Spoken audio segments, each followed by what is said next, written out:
नमस्कार। बात करते हैं इम्यूनिटी क्यों खराब हो जाती है। एक प्रश्न आया है यूट्यूब पर, किसी दर्शक ने जानने का प्रयास किया है कि आखिर हमारी इम्यूनिटी कमज़ोर क्यों पड़ जाती है। अगर आप यूट्यूब पर सर्च करेंगे, अगर आप गूगल पर सर्च करेंगे तो इम्यूनिटी कमज़ोर होने के लक्षण तो बहुत सारे दिख रहे हैं। इम्यूनिटी को कैसे बढ़ाया जाए उसके तरीके तो बहुत सारे दिख रहे हैं। और अगर मैं कोरोना के बाद की बात करूं तो आपको हर कोई इम्यूनिटी को बेहतर करने का तरीका बताता रहेगा। लेकिन इम्यूनिटी आखिर कमज़ोर कैसे हो जाती है, ऐसे क्या कारण है कि जिससे हमारी इम्यूनिटी कमज़ोर पड़ जाती है, उस पर बहुत अच्छा लिटरेचर अवेलेबल नहीं है। तो अगर मैं बात करूं तो डिलीवरी या प्रेगनेंसी की बात ले लूँ तो अगर प्रेग्नेंट वुमेन को अच्छा डाइट नहीं दिए जाएंगे, प्रेगनेंसी के दौरान अगर उसको बार बार उल्टी हो जाएगा, वो अच्छा खाना नहीं खा पाएगी, बीमार रहेगी, तो जो बच्चा पैदा होगा उसकी इम्यूनिटी कमज़ोर होएगी।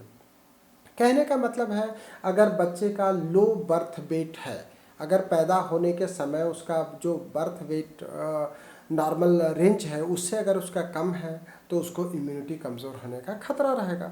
इसके साथ ही अगर मैं बात करूं प्री मैच्योर डिलीवरीज, जहां पे प्री मैच्योर सिजेरियन हो जाते हैं या प्री मैच्योर डिलीवरी हो जाती है या प्री मैच्योर बॉर्न है बच्चा, कुछ बच्चे 8 साढ़े 8 मंथ में ही हो जाते हैं, कुछ 7 महीने में भी हो जाते हैं। तो जो ये 7 महीने से 8 साढ़े 8 महीने का जो बच्चा होगा, पैदा होगा, जिसको हम लोग प्री मैच्योर डिलीवरी या प्री मैच्योर बॉर्न बोलते हैं, तो उसमें इम्यूनिटी कमज़ोर रहेगी ही रहेगी। इसके अलावा और क्या क्या हो सकता है, ऐसे बच्चे जिनका मदर फीड नहीं रहता है, या तो मदर को मिल्क आता ही नहीं है या मदर्स नहीं पिला पाती हैं, तो जिसको मदर मिल्क नहीं मिलेगा, जो टॉप फीड पे रहेगा, डब्बे के दूध पर रहेगा, उसकी इम्यूनिटी कमज़ोर होती चली जाएगी। इसके अलावा और अगर मैं और उससे ऊपर की उम्र में बात करूं तो जो बच्चे खेलने की उम्र है, उनका पढ़ाई की उम्र है, मतलब जैसा ग्रोइंग एज में अगर उनको प्रॉपर तरीके से मिनरल्स, विटामिन्स, प्रोटीन, मतलब प्रॉपर डाइट, जो बैलेंस डाइट है वो नहीं मिलेगा, तो उनकी आगे जाकर के इम्यूनिटी कमज़ोर होती चली जाएगी।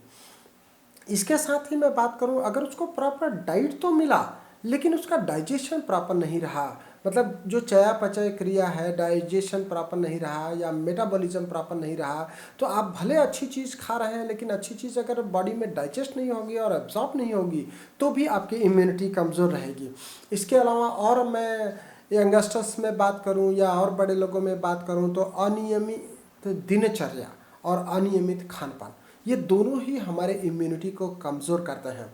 कुछ लोग तो क्या है कि एकदम वर्कोहलिक होते हैं, उनको काम के सिवा कुछ दिखता नहीं है, या टारगेट बेस्ड जॉब है तो वो खाने के लिए कुछ पिज़्ज़ा बर्गर खा लेते हैं या कुछ बिस्किट खा लेते हैं या कॉफ़ी पी लेते हैं या चाय पी लेते हैं। कहने का मतलब है कि वो भूख को मार डालते हैं उनके काम के चक्कर में। या फिर कुछ लोग सिगरेट पीते रहते हैं, हर थोड़ी थोड़ी देर में सिगरेट पी लेते हैं और उनको लगता है कि इससे उनकी एनर्जी लेवल बढ़ जाती है। ऐसे ही चाय और कॉफ़ी पीने वाले भी यही सोचते हैं कि जब वो काम से थकान हो जाती है तो वो चाय या कॉफ़ी पी लेते हैं तो उससे उनकी एनर्जी बढ़ जाती है। ये छड़ी की एनर्जी तो आपको देती है, चूँकि गर्माहट रहती है तो छड़ी की एनर्जी दे सकती है, लेकिन लॉन्ग टर्म में ये आपकी इम्यूनिटी को कमज़ोर करती है। इसके साथ ही अल्कोहलिज्म, जो बहुत ज़्यादा अल्कोहल लेते हैं, बहुत ज़्यादा अल्कोहल कंजम्पशन भी हमारी इम्यूनिटी को कमज़ोर करता है। अल्कोहल लीवर को बहुत ज़्यादा नुकसान पहुंचाता है और लीवर हमारा स्टोर हाउस है, तो उससे भी हमको परेशानी हो सकती है। इसके अलावा स्ट्रेस या फिर तनाव या फिर डिप्रेशन या फिर अनिद्रा, ये जो चीज़ें हैं ये भी हमारा इम्यूनिटी सिस्टम को कमज़ोर करती है। मतलब आपको एक प्रॉपर बैलेंस डाइट लेना है, आपको प्रॉपर तरीके से रेस्ट करना है, आपकी दिनचर्या नियमित होना चाहिए, आपकी स्लीप जो है वो नियमित रूप से 6 से 8 घंटे होना चाहिए। अगर आप नियमित पूरा नींद पूरी नहीं कर पा रहे हैं तो आप शवासन करें। तो इस तरीके से ये जो डिफरेंट रीजंस हैं ये हमारे इम्यून सिस्टम को कमज़ोर करते हैं, और इसके करेक्शन के लिए हमको क्या करना चाहिए, नियमित रूप से योग करना चाहिए, शवासन करना चाहिए, प्राणायाम करना चाहिए, प्रॉपर डाइट लेना चाहिए, वो डाइट का प्रॉपर तरीके से एब्जॉर्प्शन हो रहा है कि नहीं हो रहा है वो भी ध्यान देना चाहिए।